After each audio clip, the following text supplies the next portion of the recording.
Well, Jeff Sessions is back, and weed stocks are tumbled again.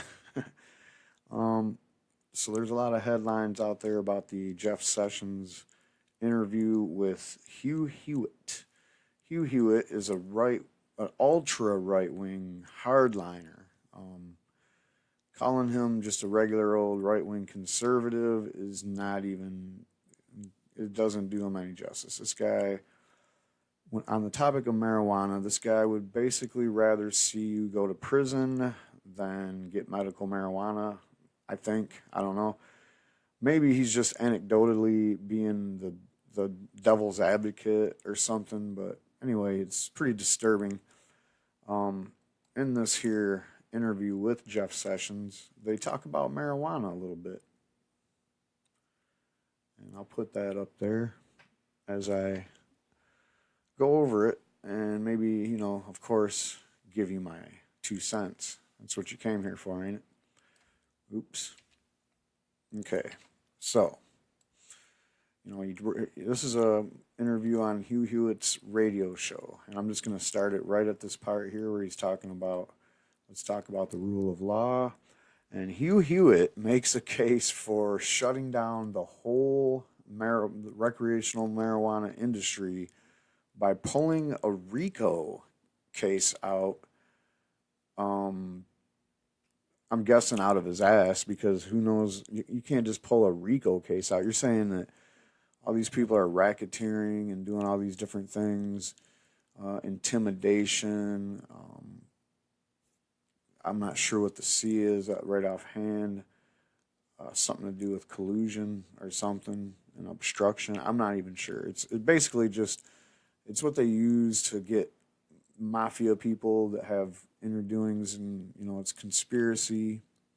I think that might be what the C is: collusion, conspiracy, something. So it's a conspiracy related charge. Well, I don't know. We got the internet here.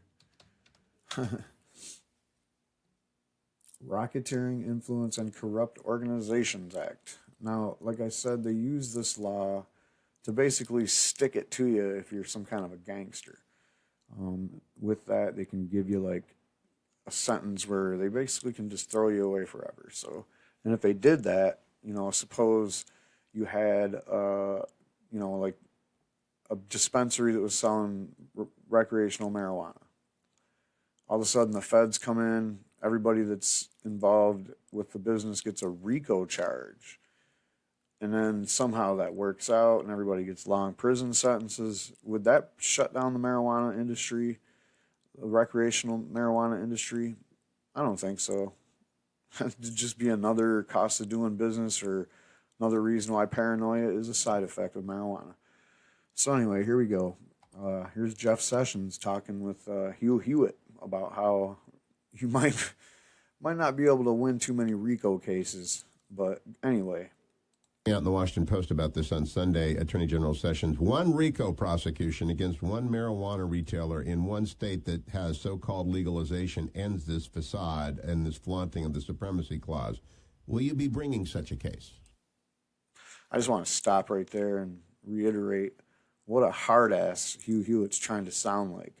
Like he's acting like Sessions didn't already think about this or something. Like, are you kidding? All you got to do is whip out a RICO case and one time, and this whole thing will come tumbling down, and flaunting that supremacy clause, blah, blah, blah. Well, the supremacy clause works the other way around. The states' rights says that the states have the right to enact their own laws and enforce them, and even if it's a federal law that they're regulating. And marijuana you can't find a better example of a states' rights situation than marijuana. Please, I beg you to. So here's Sessions' answer on, with a RICO case, could you just shut this whole thing down? We will, marijuana is against federal law, and that applies in states where they may have repealed their own anti-marijuana laws. So yes, we will enforce law in an appropriate way nationwide. It's not possible for the federal government, of course, to take over everything the local police used to do in a state that's legalized it. And I'm am not in favor of legalization of marijuana. I think it's a more dangerous drug than a lot of people realize. I don't think we're going to be a better community if marijuana is sold in every corner grocery store. All right, so here he goes again with that grocery store thing. But let's go back through this. So he's still saying that it's against federal law, and that applies in states where in their own state they got rid of those laws. And we will enforce law in an appropriate way nationwide. So I'm not sure where he's going with this. He's not being specific. It raises just as many questions as it gives answers, and it still keeps the federal government's stance on whether or not they're going to go after people like Colorado, California, Alaska, Oregon, and Washington, and the other states, Nevada, Massachusetts, and Maine, and D.C. Are they going to go after any of these places? Later on, tomorrow, I'll be doing my podcast, and in that, I'm going to be talking about this because there's people from all those places that I just mentioned want to know what the hell is going on. There's even people from places that don't even have marijuana laws that are really worthy of mentioning, like Illinois, who want to know what's going on. So yeah, you're scaring people. You're making marijuana stocks go down, and that's not fair to marijuana businesses that are trying to do legitimate business. You're supposed to be the Republican Party. You're supposed to be the people that's supposed to be helping business. You're not helping these businesses whose stocks have tumbled 15, 20% since you've been opening your mouth. Instead of opening your mouth, why don't you put something on paper or actually say what you really intend on doing so people out here can sleep a little better at night.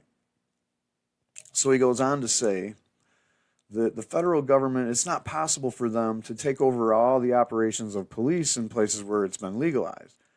Meaning that, the police are just sitting on the sideline now, even though it's against federal law. Well, the feds can't just send in armies to places like Colorado, California, and other places to try to shut it down and try to make all these arrests. And then you're talking about having an apparatus like court systems. Now, states have courts in every district, whereas, the feds don't have that. They got a court in every major city maybe. But they divide their districts up way different than states, obviously. Their districts are a state might have 2 or 3 districts, depending on how big it is and how the population numbers.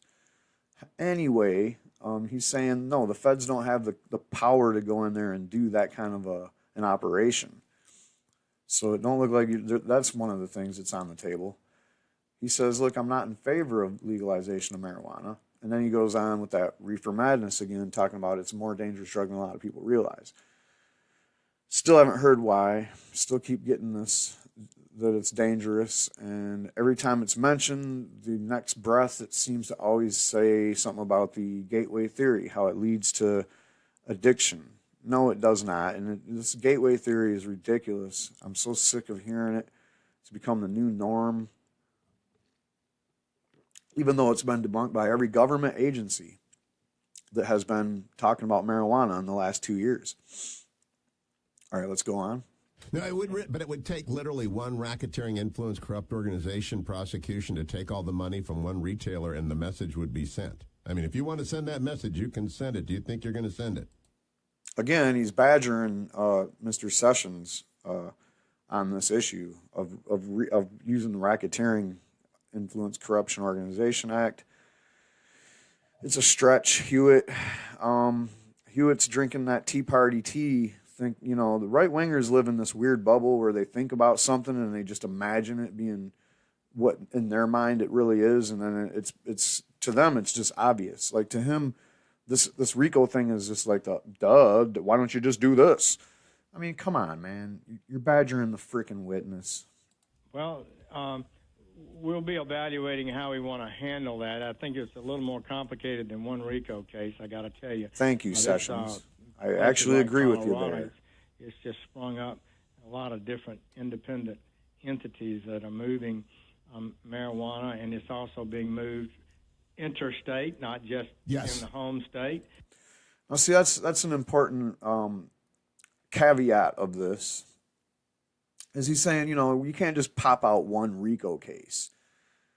because it's in a lot of different independent entities are moving things around. Like you can't just be like, okay, this marijuana right here is why these people right here are a criminal organization and we got to take them down. Well, that marijuana came from somewhere else, and that it probably came from somewhere before that. And the place that it originally came for and all those other places have probably more than one business interest and a whole bunch of lawyers at their disposal. I mean, if you do business in Colorado, you've already had to jump through a lot of hoops and get to know the legal ins and outs of the cannabis industry there, to the point where you have a team of lawyers by now, I'm sure. But even if you don't, you definitely aren't afraid of the federal government coming in with a RICO case. RICO cases are usually reserved for thuggish gangsters that are doing just devious thuggery, like strong arm tactics and you name it. That would be what you use if you want to actually bust some cartel operations that were going on, if there was something like that. And neighbors are complaining and filed lawsuits against them. So it's a serious matter, in my opinion. So again, he's relying on these lawsuits that I assume are the Nevada-Oklahoma lawsuits, talking about the extra marijuana coming into their states from Colorado. I got my opinion on that, and so does Jeff Sessions. Jeff Sessions' opinion is driven by law and order. Let's talk about the rule of law, and it's just something he can be tough on, in his rhetoric. To actually say that he's going to move mountains and get some, budgeting and put together a whole setup where he's got the raid, the arrests, the booking in, the subsequent court proceedings, all the way to the jailing of people that are doing legal business in the state that they live in. I don't think he's ready to move those mountains, man. He's just ready to talk shit. And, again, just like he did in the last time he talked about this, and just like Jeff Sessions did, guess what? He's going to switch gears right on into opium and somehow make this sound like this has anything to do with marijuana. It don't. And I just came from a big rally in New Hampshire yesterday. This opioid problem is just huge.